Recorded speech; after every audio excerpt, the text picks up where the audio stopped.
Hello friends welcome back to my another video मोर नाम है आरपिएम और आज मोर अन्य এটা ভিডিওত আপোনালোকক আদৰণ জনাইছো যেহেতু আপোনালোকে জানে মই এজন কম্পিউটাৰ টিচাৰ আৰু কম্পিউটাৰ টিচাৰ হিচাপে মই ঘৰত যিখিনি কাম কৰিব লাগে সেইখিনি কাম কৰিবৰ কাৰণে সময় নাপাওঁ ক্লাছ দেখাব লাগে চেণ্টাৰত আহি কিনে সেই কাৰণে যেতিয়া মই সময় পাওঁ কম ক্লাছৰ পৰা ঘৰত আহি কিনে অলপ সময়তে মই ঘৰৰ কামখিনি কৰি লওঁ আৰু আজি আপোনালোকক এটা মোৰ কামৰ ভিডিও আগবঢ়াই দিলোঁ ঘৰৰ যি আমাৰ পাকঘৰৰ টকোপাত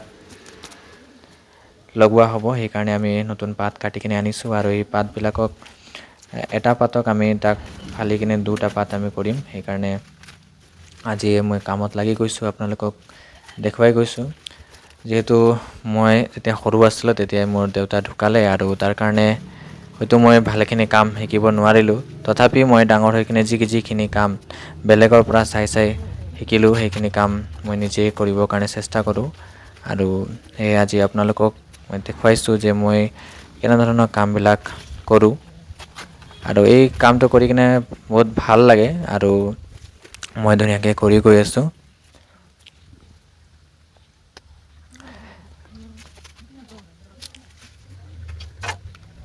যাৰ যাৰ পিতৃ নাথাকে তেওঁহে বুজি পাব যে পিতৃৰ অভাৱ কেনেকুৱা হয় আৰু সেইকাৰণে কওঁ যে যাৰ এতিয়া বৰ্তমান পিতৃ আছে দেউতা আছে এতিয়াই তেওঁৰ লগত সময় কটাব লাগে তেওঁৰ পৰা কামবিলাক শিকিব লাগে তেওঁক সন্মান কৰিব লাগে সেইটোৱে মই ক'ব বিচাৰোঁ যেহেতু আমাৰ নিচিনা ল'ৰাবিলাকৰ যাৰ পিতৃ নাথাকে তেওঁহে বুজি পায় যে কিমান কষ্ট হয় যিকোনো কামত বেলেগ মানুহক লগাব লগা হয় তথাপি আৰু যেহেতু এতিয়া মা আছে আৰু মায়ে মোক ইমান ডাঙৰ দীঘল কৰিলে ধুনীয়াকৈ তেওঁ পঢ়িবৰ কাৰণে মোক সহায় কৰিলে পইচা পাতি যোগাৰ কৰি দিলে তাৰ কাৰণে সেয়ে মই মাকে ধন্যবাদ দিওঁ যেহেতু মা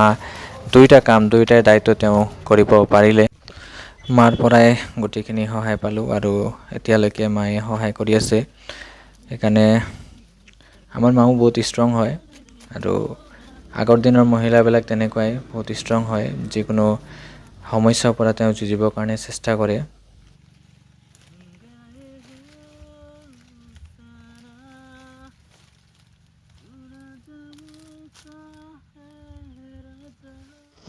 আৰু কাম কৰি থকাৰ সময়ত মোৰ এটা এনেকুৱা হেবিট আছে মই মনে মনে কাম কৰিবই নোৱাৰোঁ গান গাই থাকোঁ গান গাই কিনে কাম কৰোঁ আৰু সেইটো বহুত মজা ভাল এটা অনুভৱ হয় গান গাই কিনে কাম কৰিবলৈ ভাল লাগে আপোনালোকৰ কেনেকুৱা হয় কমেণ্ট ছেকশ্যনত জনাবচোন আপোনালোকে যদি কাম কৰি থাকে মুখৰ পৰা গান ওলাই নাই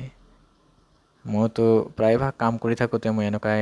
গান গাই কিনে কাম কৰোঁ তেতিয়া ইমান বেছি ভাগৰো নালাগে এটা ভাল এটা সময়টো কেতিয়া পাৰ হৈ গৈছে গমেই পোৱা নাযায় আৰু ইয়াত টকোপাত আছিলে প্ৰায় 100 আৰু সেই 100টোক যেতিয়া মই দুটা এনেকুৱা ফালি কিনে ভাগ কৰিলোঁ এইটো 200 পাত ওলালে আৰু ঘৰৰ যি টকোপাত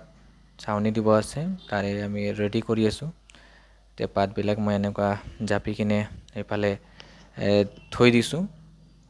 এটা ষ্টকত পাত আছে আৰু কেইদিন পাছত আকৌ কাম লগাব লাগিব এইটো মইতো সময় নাপাওঁ ঘৰত নাথাকোৱেই সেইকাৰণে বেলেগ মানুহকে হাজিৰা দি কিনে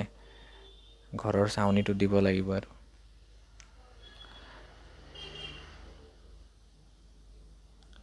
আৰু আপোনালোকক মোৰ ভিডিঅ'ৰ পৰা এই যে গাঁৱলীয়া পৰিৱেশ এইটোহে দেখাবৰ কাৰণে চেষ্টা কৰিছোঁ টাউনত এনেকুৱা ধৰণৰ দৃশ্যবিলাক আপোনালোকে দেখিব নাপাব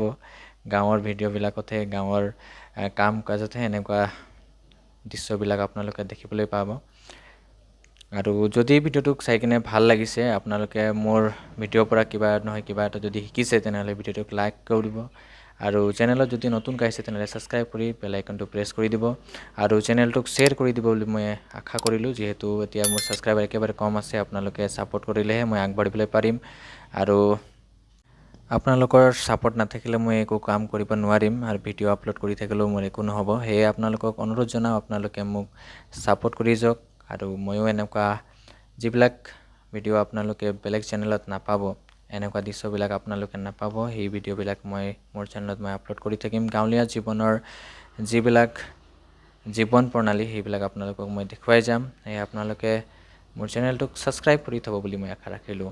আজি ইয়াতে সামৰিছোঁ। সকলোকে bye bye and may God bless you all.